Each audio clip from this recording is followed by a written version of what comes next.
وصحبه ومن دعا بدعوته واستنى بسنته إلى يوم الدين. أما بعد، فإن أصدق الحديث كتاب الله، وأوثق العرى كلمة التقوى، وخير الملل ملة إبراهيم، وأحسن القصص القرآن، وأفضل الهدي هدي محمد صلى الله عليه وسلم، وشر الأمور محدثاتها وكل. അഹ്ലുസുന്നത്തി വൽ ജമാഅത്തിൻ്റെ ഉലമാ നാളിതുവരെ മുജാഹിദുകളെയൊക്കെ പറഞ്ഞ് പഠിപ്പിച്ചിരുന്നത് എന്താണ്? നിങ്ങൾ പല ആശയങ്ങളിലും തെറ്റിപ്പോയതുപോലെ, നിങ്ങൾക്ക് പിഴവ് സംഭവിച്ചതുപോലെ ഖുതുബയുടെ ഭാഷയിലും നിങ്ങൾക്ക് തെറ്റുപറ്റിയിട്ടുണ്ട്. ഖുതുബ അറബി അല്ലാത്ത ഭാഷയിൽ ഓതിയാൽ ആ ഖുതുബ സ്വഹീഹ് അല്ല, ആ ജുമുഅ ബാത്തിലാണ് എന്ന് പറയുമ്പോൾ അതൊന്നും കേൾക്കാതെ ഖുതുബ എന്ന് പറഞ്ഞാൽ അത് വഅളാണ്, ഉപദേശമാണ്, അതുകൊണ്ട് ജനങ്ങൾക്ക് തിരിയുന്ന ഭാഷയിൽ ആവണം എങ്കിലേ സ്വഹീഹാവൂ എന്നൊക്കെ ഇത്രയും കാലം പറഞ്ഞു നടന്നിരുന്ന മുജാഹിദുകൾ ഇപ്പോൾ ഈ അടുത്ത് അവരുടെ ഒരു പള്ളിയിൽ, കൊച്ചിയിലെ ഒരു മുജാഹിദ് പള്ളിയിൽ ഒരു അറബി വന്ന് അറബി ഭാഷയിൽ തന്നെ ഖുതുബ നിർവഹിച്ചു. ആ ജുമുഅയുടെ വിധി എന്താണ്? ആ ഖുതുബയുടെ വിധി എന്താണ്? ഉപദേശമാണ്, ജനങ്ങൾക്ക് തിരിയണം എങ്കിലേ സ്വഹീഹാവൂ എന്നല്ല നിങ്ങളുടെ വാദം. അപ്പോൾ നിങ്ങളുടെ മഹല്ലത്തിൽ വെച്ച് നടന്ന ആ അറബി ഖുതുബ ഓതിക്കൊണ്ട് നടന്ന ആ ജുമുഅ അന്ന് ബാത്തിലാണോ? അന്നെല്ലാവരും ളുഹർ മടക്കി നിസ്കരിക്കേണ്ടവരാണോ?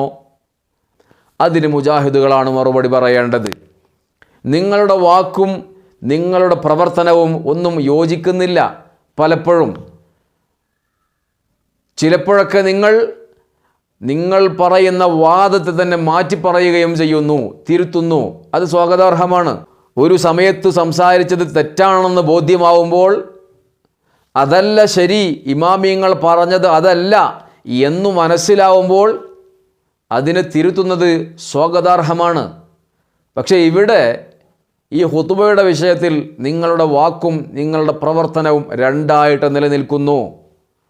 നിങ്ങൾ പറയുന്നു തിരിയുന്ന ഭാഷയിലാണ് ഖുതുബ ഓതേണ്ടത്, എന്നിട്ട് കേരളത്തിൽ വന്നുകൊണ്ട് മലയാളികൾ മാത്രമുള്ള പള്ളിയിൽ അറബിയിൽ ഖുതുബ നിർവഹിക്കുകയും ചെയ്യുന്നു.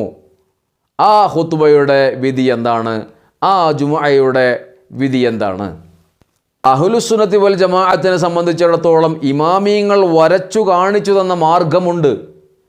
അഇമ്മത്ത് കിതാബുകളിൽ എഴുതി വെച്ച് നമ്മെ പഠിപ്പിച്ച മാർഗമുണ്ട്. ആ മാർഗത്തിലൂടെയാണ് അഹ്ലുസുന്നത്തി വൽ ജമാഅത്ത് സഞ്ചരിച്ചു കൊണ്ടിരിക്കുന്നത്.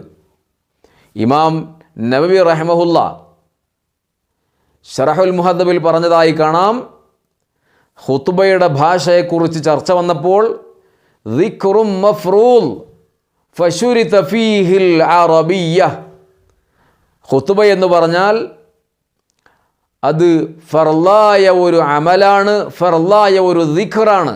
ഫശുരിത ഫീഹിൽ അറബിയ്യ, അതുകൊണ്ട് ഫർലായ ദിക്റായതുകൊണ്ട് അതിൽ അറബി ഷർത്താണ്, നിബന്ധനയാണ്.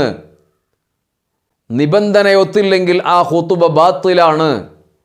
അപ്പോൾ ഖുതുബ അറബിയിൽ അല്ലെങ്കിൽ ആ ഖുതുബ ബാത്തിലാണ്. മഹാനവർകൾ ഉദാഹരണം പറയുന്നു, കത്തശഹുദി വ തക്ബീറത്തുൽ ഇഹ്റാം. അത്തഹയ്യാത്ത് മലയാളത്തിൽ ഓതാൻ പറ്റൂലല്ലോ. തക്ബീറത്തുൽ ഇഹ്റാം കെട്ടുമ്പോൾ, തക്ബീറത്തുൽ ഇഹ്റാം ചൊല്ലുമ്പോൾ അല്ലാഹു വലിയവൻ എന്ന് പറഞ്ഞാൽ പറ്റൂലല്ലോ, അല്ലാഹു അക്ബർ എന്ന് തന്നെ പറയണ്ടേ.